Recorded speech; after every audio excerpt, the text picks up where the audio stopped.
ಇವತ್ತಿನ ನಮ್ಮ ಪಯಣ ಕುಂದಾಪುರದಿಂದ ಕೇದಾರ್ನಾಥ್ ಮತ್ತು ಬದ್ರಿನಾಥ್. ವಾರಕ್ಕೊಮ್ಮೆ ಮಾತ್ರ ಪ್ರತಿ ಶುಕ್ರವಾರ ರಾತ್ರಿ 7 ಗಂಟೆಗೆ ಉಡುಪಿಯಿಂದ Yognagari Rishikesh super fast express train 3ನೇ AC ಆಗಿದ್ದು ದರ 2495. ಸುಮಾರು 42 ಗಂಟೆ 38 ನಿಮಿಷಗಳ ಕಾಲ ಜರ್ನಿ ಆಗಿರುತ್ತದೆ. ರಿಷಿಕೇಶ್ ರೈಲು ನಿಲ್ದಾಣದಿಂದ ರಿಷಿಕೇಶ್ ಬಸ್ ಸ್ಟ್ಯಾಂಡ್ಗೆ ಸುಮಾರು 1 ರಿಂದ 1.5 ಕಿಲೋಮೀಟರ್ ದೂರದಲ್ಲಿದೆ. ನಡೆದುಕೊಂಡು ಹೋಗಲು ಸುಮಾರು 15 ರಿಂದ 20 ನಿಮಿಷ.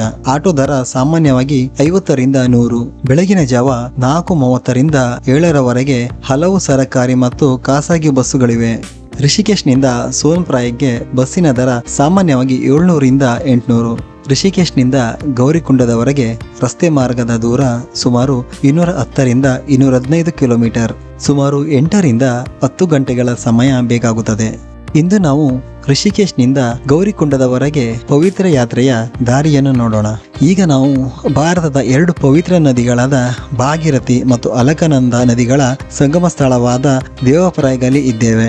ಪುರಾಣಗಳ ಪ್ರಕಾರ ರಾಜ ಭಾಗೀರಥನ ತಪಸ್ಸಿನಿಂದ ಸ್ವರ್ಗದಿಂದ ಭೂಮಿಗೆ ಬಂದ ನದಿ ಭಾಗೀರಥಿ. ಮತ್ತೊಂದೆಡೆ ಬದ್ರಿನಾಥ ಪರ್ವತ ಪ್ರದೇಶದಿಂದ ಹರಿದು ಬರುವ ಅಲಕನಂದ ನದಿ ಅನೇಕ ಪವಿತ್ರ ಕ್ಷೇತ್ರವನ್ನು ಸ್ಪರ್ಶಿಸುತ್ತಾ ಇಲ್ಲಿಗೆ ಬರುತ್ತದೆ. ಈ 2 ನದಿಗಳು ದೇವಪ್ರಾಯದಲ್ಲಿ ಒಂದಾಗಿ ಸೇರಿದ ನಂತರವೇ ಗಂಗಾ ಎಂಬ ಹೆಸರನ್ನು ಪಡೆಯುತ್ತವೆ. ಈ ಸಂಗಮವನ್ನು ನೋಡಲು ಕಣ್ಣಿಗೆ ಹಬ್ಬ ಮಾತ್ರವಲ್ಲ, ಮನಸ್ಸಿಗೆ ಆಧ್ಯಾತ್ಮಿಕ ಅನುಭವವೂ ಹೌದು. ಅಲಕನಂದ ನದಿಯ ಮಧ್ಯದಲ್ಲಿರುವ ಪ್ರಸಿದ್ಧ ದಾರಿದೇವಿಯ ದೇವಸ್ಥಾನ. ಉತ್ತರಾಖಂಡದ ರಕ್ಷಕ ದೇವತೆಯಾಗಿ ಪೂಜಿಸಲ್ಪಡುವ ದಾರಿದೇವಿಯ ಮಹಿಮೆ ಅಪಾರ.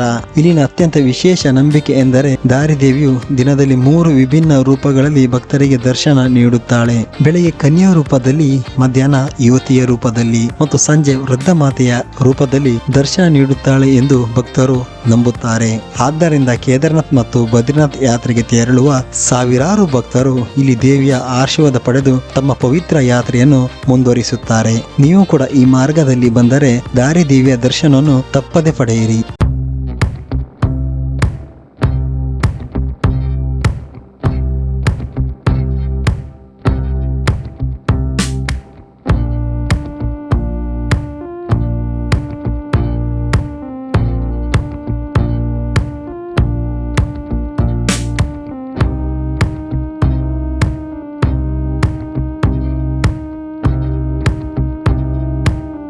ಸೋನ್ಪ್ರಾಯಕ್ದಿಂದ ಗೌರಿಕುಂಡದವರೆಗೆ ಸುಮಾರು 5 ಕಿಲೋಮೀಟರ್ ದೂರವಿದ್ದು ಅಲ್ಲಿನ ಸರಕಾರದ ನೋಂದಾಯಿತ ಶೇರ್ ಜೀಪ್ ಟ್ಯಾಕ್ಸಿ ಮೂಲಕ ಹೋಗಬಹುದು. ದರ 50 ರಿಂದ 70, 15 ರಿಂದ 20 ನಿಮಿಷ ದೂರವಿದೆ.